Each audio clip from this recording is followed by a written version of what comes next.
you can only have so many receivers. You need a number one.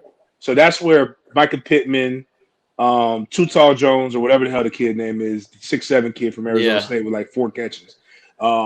He's a good blocker.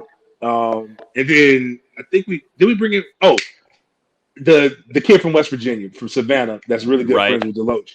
That Yeah. should be the guy that he has to be your number one. He can't be what Parchment was. And you whisk in the other guys that we already have that I believe are good 2 and 3 wide receivers. Number 2 and 3 wide receivers. They just aren't number one wide receivers until they develop. But you can't. This is recruiting class 3. So we've had an opportunity to bring in 75 players. You can't keep making.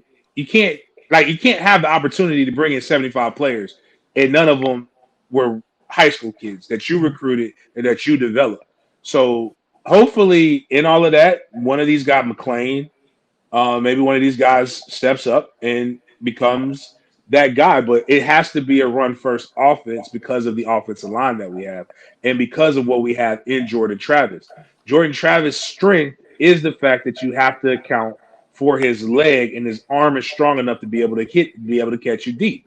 If you take away the accountability with his legs, you literally are limiting your offense for no reason because I'm sure this young man is a great person. I do not. There's no aspect in my life in which I want to see Tate Rodemaker taking the field again. And then Duffy is not ready. He's just he needs a year to learn and get those things right. So that's what you have in your quarterback room.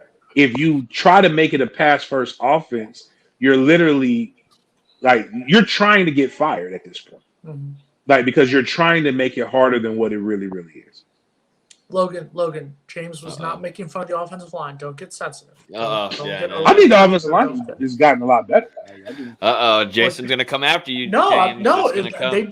they did get better, but they could have gotten much worse. I mean, you go from an F to a it'll D get minus, slowly. you're still getting better. Slowly but sure. I think with the class that's coming in right now, this is do or die. The class that you got in, these hosses. I mean, if he goes declines, then there's a big problem. Then Coach Atkins, we're seeing some kind of off-season love, and then on field, it's not looking so great. But with the early enrollees coming in, I think people are sleeping on Sapp too. I mean, the way that body build, I think under Storms too, but really as a leader. And then also like a lot of people are.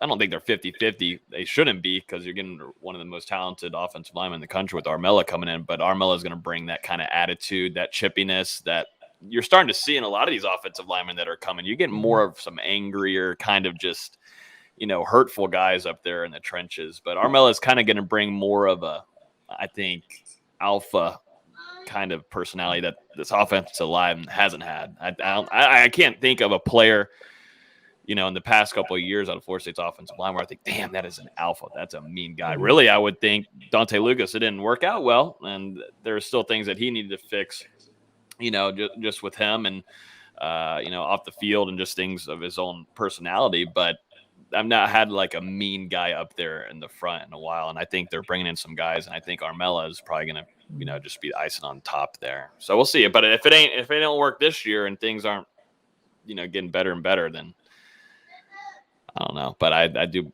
believe in Coach Atkins right now.